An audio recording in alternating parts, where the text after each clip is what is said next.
হলো বলুন তো বিজেপি দলের? সেই কবে নির্বাচনের দিনক্ষণ ঘোষণা করা হয়ে গেছে, এখনও পর্যন্ত তারা পূর্ণাঙ্গ প্রার্থী নামের তালিকা ঘোষণা করতে পারেনি। না সর্বভারতীয় ক্ষেত্র হয়েছে, না রাজ্যের ক্ষেত্র হয়েছে। যদিও সবার আগেই তারা 20 জন নামের তালিকা প্রকাশ করেছে এবং সেই অনুযায়ী তারা বিভিন্ন জায়গায় প্রচার শুরু করেছে, দেওয়াল লিখন শুরু করেছে, কিন্তু তারপর তো কেটে গেছে বহুদিন। তাদের প্রধান প্রতিপক্ষ রাজ্যের শাসক দল তৃণমূল কংগ্রেস ইতিমধ্যেই 42 জনের নাম ঘোষণা করে দিয়েছে এবং তারা পূর্ণ শক্তি দিয়ে তারা প্রচারে নেমে পড়েছে। সে জায়গায় তাকিয়ে দেখুন বিরোধী দলগুলির, কংগ্রেস সিপিএমের কথা বাদ দিন, কিন্তু বিজেপি তারা তো দাবি করেছে, কখনো প্রধানমন্ত্রী বলছেন 42টি আসন, কখনো স্বরাষ্ট্রমন্ত্রী বলছেন তিনি 35টি আসন, পরে এখন যদি আবার তিনি ঢোক গিরে বলছেন আমরা 25টির বেশি আসন পাব। কিন্তু এই যদি হাল হয় তাদের দলের, তাদের সংগঠনের, তাহলে 25 তো দূরস্থ, অর্থাৎ 2019-এর এই 18টা আসন তারা ধরে রাখতে পারবে কি না, তাই নিয়ে এখন চিন্তায় বিজেপির সমস্ত নেতৃত্বরা। বঙ্গ বিজেপির সংগঠনের যে অবস্থা, সেই অবস্থা দেখে আরএসএসের যারা সংগঠন করছেন একেবারে গ্রাসরুটের, তাদের কিন্তু কপালে চিন্তার ভাঁজ। আদৌ 18টা তারা ধরে রাখতে পারবে কি না, সেটা নিয়ে এখন সবথেকে বড় প্রশ্ন। আর চোখের সামনে তো আমরা দেখতে পাচ্ছি যে যেখানটায় তৃণমূল কংগ্রেস সবার নাম ঘোষণা করে দিয়ে প্রার্থীরা একেবারে পূর্ণোদ্যমে তারা প্রচারে নেমে পড়েছেন, সেখানে বিজেপির এখন প্রার্থী তালিকা নেই, কে কোথায় দাঁড়াবে তাই নেই। উত্তর 24 পরগনার এখনও পর্যন্ত শুধুমাত্র বনগাঁ বাদ দিলে বাকি 4টি আসনে এখনও তারা নাম ঘোষণা করতে পারেনি। আর ইতিমধ্যে সব জায়গা থেকে তারা এগিয়ে গেছেন। যদিও অর্জুন সিং তিনি এখানটায় প্রার্থী হয়েছেন, তারা মনে করছে যে হয়তো বিজেপি তাকে প্রার্থী হিসেবে এখানে ব্যারাকপুরে টিকিট দিতে পারে, কিন্তু এখনও পর্যন্ত সরকারিভাবে তো তিনি ঘোষিত নন। ফলে যে স্বপ্ন তারা দেখছে সেই স্বপ্ন আদৌ বাস্তব হবে তো?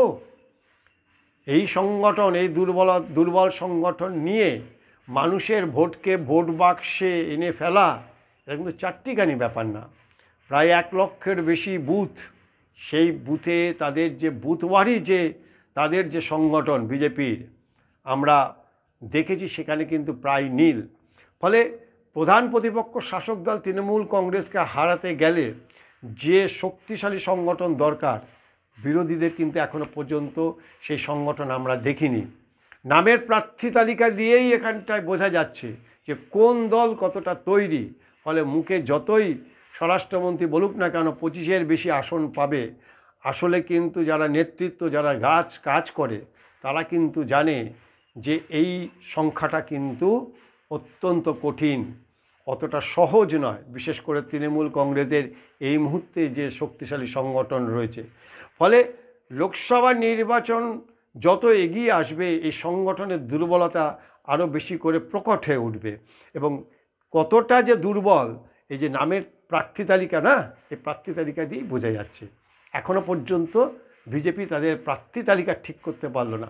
যেটা শোনা যাচ্ছে শুভেন্দু এবং সুকান্ত মজুমদার, অর্থাৎ রাজ্য বিজেপির সভাপতি এবং বিধানসভার বিরোধী দলনেতা, তাদের দুজনের যে মতভেদ, তাদের যে নামের যে প্রার্থী তালিকা, তাই নিয়ে হস্তক্ষেপ করতে হয়েছে জাতীয় বিজেপির কার্যকর্তাদের। ফলে এই জট কবে ছাড়বে, কবে তারা নামের প্রার্থী তালিকা ঘোষণা করবে, কবে প্রচারে নামবে, এ সবটাই এখন বিজেপির নেতৃত্বেরও জানা আছে কিনা সন্দেহ আছে। আর এখান থেকেই তৃণমূল কংগ্রেস অনেকটা এগিয়ে গেছে। ফলে 25টির বেশি আসন বিজেপি যে বলছে, আদৌ সেটা বাস্তবে প্রতিফলিত হবে তো? নাকি 18টা যে লোকসভার আসন, সেই আসনটাও কি ধরে রাখা সম্ভব হবে বিজেপির পক্ষে? এগুলি কিন্তু যারা নেতৃত্ব, যারা একেবারে তলার যারা নিচু কর্মী সমর্থক, তাদের মধ্যে থেকেই উঠে আসছে। ফলে তাকিয়ে থাকতে হবে বিজেপি কবে নামের প্রার্থী তালিকা ঘোষণা করে।